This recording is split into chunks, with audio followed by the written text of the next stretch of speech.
Hello, and welcome to this week's What's for Dinner. I tried out a couple new recipes. These are keto-friendly meals because we're still doing keto, only a couple weeks left. Cannot wait to be done. I cannot do keto long-term like some people, but more power to them. When we had decided to do keto, we had only said we were going to do it for about 8 weeks total, just to kind of shock our systems into not eating processed crappy, we're still eating processed crappy food, but like not chips and donuts for breakfast every morning. So yeah, here is what we had for dinner this week. On Sunday, we did one of our favorites. It's a lazy hack, but uses up tons of leftovers, and just, if you don't want to make dinner, just make a snack plate. So we just have some cheddar cheese blocks, some green olives, black olives, pickles. Looks like we mixed some pepperonis and cut up sausage sticks, some Vienna sausages, which are actually pretty good, and some raspberries. It is Monday. I had planned on making salmon, mashed cauliflower, and asparagus. Have been thinking about it all day, never took the salmon out of the freezer, finally went to the grocery store at like almost 5 o'clock at night, and I knew I wouldn't cook dinner once I got home. So Ken and I were actually looking for TV dinners. We were just going to eat each a TV dinner for dinner tonight. But if you're doing keto, it's really hard to find a decent TV dinner that is carb friendly. Even a lot of the ones that are like labeled, oh, we're carb friendly, is still loaded in carbs. So we had an option of like 3 TV dinners. I didn't want the one I was going to get. Ken didn't want any of the ones, so we just decided to get Subway instead.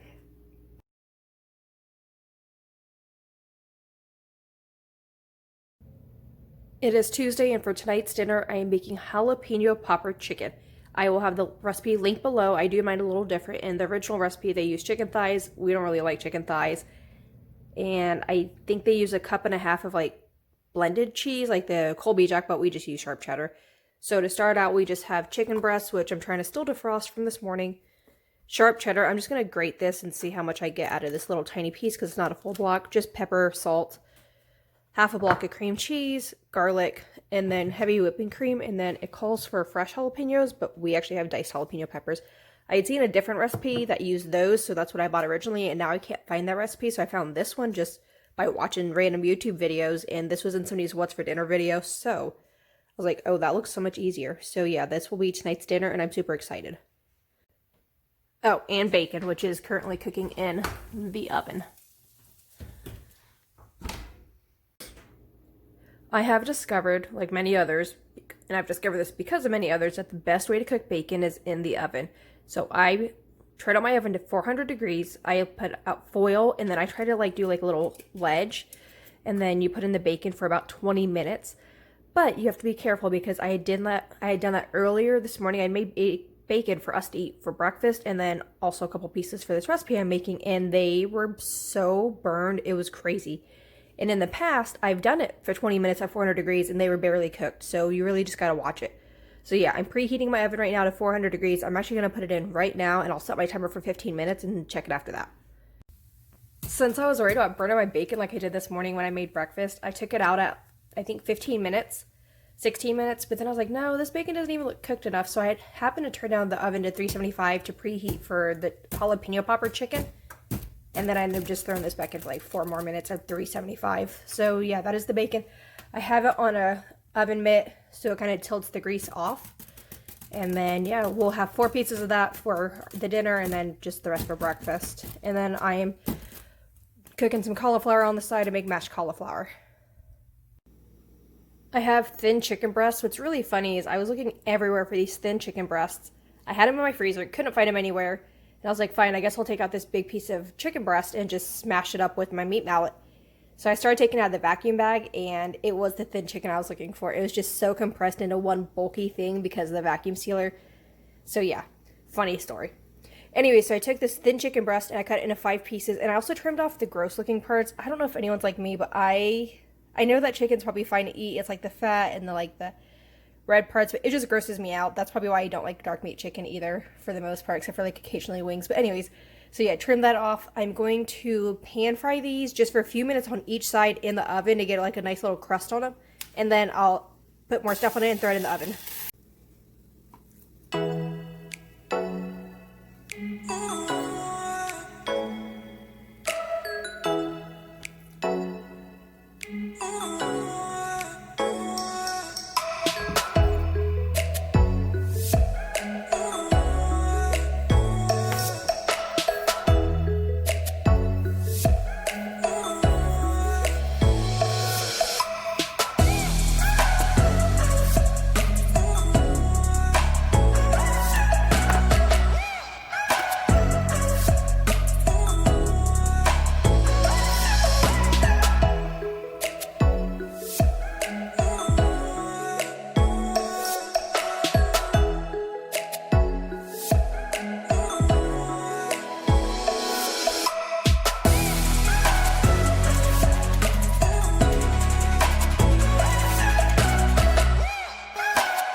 Now that the chicken and the bacon is cooked, and I actually could have made this before I cooked everything else, but my cream cheese is still pretty hard. I'll have to put it in the microwave for a few seconds. But you combine cream cheese, 3 to 4 tablespoons of heavy whipping cream. I'm just going to do 3, and then some garlic.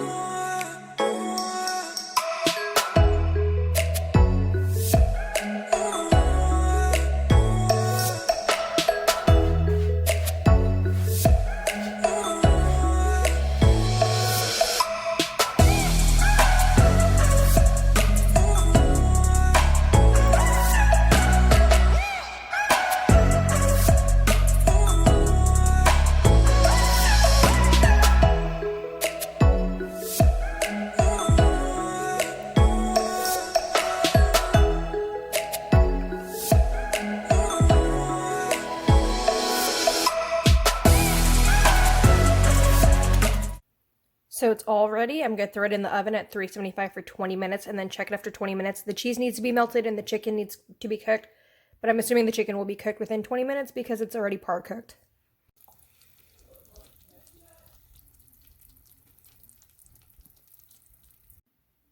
So here is my plate. Got a piece of the chicken, added some green onions on top, some of that mashed cauliflower, and just some asparagus. It looks really good. It is after 9 o'clock at night, so we're finally going to eat. We ended up taking a nap. I had off today. I did absolutely nothing, like nothing at all. And then I was tired. So yeah, that is our dinner, and I'm ready to dig in. It is 1 o'clock Wednesday afternoon. I'm going to do a crockpot meal. I'd seen this recipe on another YouTuber's channel. I can't remember which one. And I am just winging it based off what I saw off their video. It was a while ago, but you need like a cheaper cut of meat, but our Walmart was completely out. So we ended up getting this New York strip steak for $13.49 for a pound, like a little over a pound. I thought that was super crazy expensive, but when you're limited because your store doesn't have anything, you're limited. So yeah, we're going to do this, but you could obviously do it with a much cheaper cut of meat since you're doing a crock pot. Package of mushrooms. I cheated and just did sliced mushrooms. You need a bell pepper, and we had these sweet peppers, so I'm just going to do a couple of those. An onion, garlic, ground ginger or fresh ginger, we just had ground, some sesame seed oil, and soy sauce or liquid aminos. Since we are doing keto, we're doing liquid aminos. I've never used liquid aminos before. It's a brand new bottle. I had to buy it just for this recipe, which is crazy because that was $5 and our generic soy sauce is like $1.50. So, but if you need it, you need it, right? Also in the video, she cut the meat into strips, and then somebody in the comments was like, I don't even cut my meat into strips. I just throw it in whole and then shred it at the end. And I'm like, that's a freaking brilliant idea because I don't want to sit here cutting meat. So yeah, I'm just going to throw these 3 pieces in whole into the crock pot.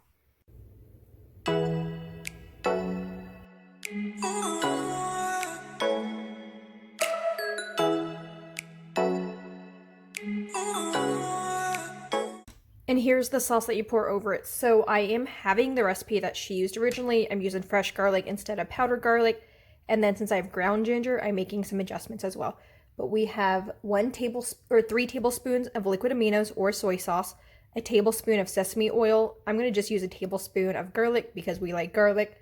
I'm going to do like half a teaspoon of ginger just because ginger can be overpowering. And then like a 1/4 of a teaspoon of red pepper flakes. And this is my little hack. You know, every time you go get pizza, they give you tons and tons of packets of red pepper flakes. I picked up this jar for 99 cents at Bed Bath & Beyond years and years ago. I have tons of them.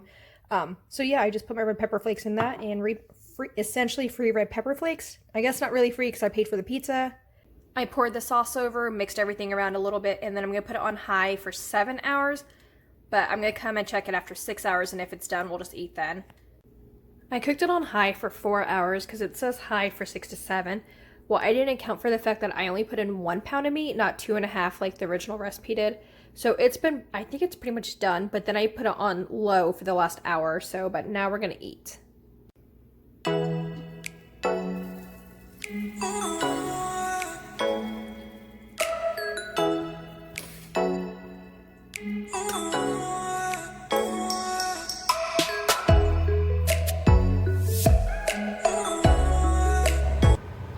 Here it is all shredded up.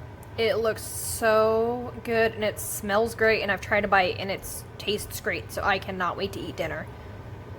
The one thing I will say is the peppers were cooked way too much. So a lot of the peppers just came off, and then there's like just little pieces of pepper skins, like just curled up like that. And like see how this one's trying to like peel off. So I would say maybe cook it a little less or add the peppers towards the end. Here's my bowl. Just did some plain rice cauliflower and then some of that beef and steak and pepper and mushroom mix. It looks super good. On Thursday, we just had a very, very simple dinner. We had a cheese omelet with some bacon, some olives, strawberries, and just some cheese chopped up. Super simple. It is Friday night and we are having a snack plate dinner. So one of the things I'm doing, I kind of came up with this the other day, kind of just followed some recipes, made up my own thing, is I took the sweet peppers that we had in the fridge, obviously chopped them in half, took out the seeds and the ribs, and then I made a concoction of garlic powder, cream cheese, sharp cheddar, and bacon. And I'm literally just going to stuff these, and then I'm going to put them in the air fryer at 400 degrees for about 8 minutes. It's only been 4 minutes, but these were sizzling, so these are coming out. But look how good these look.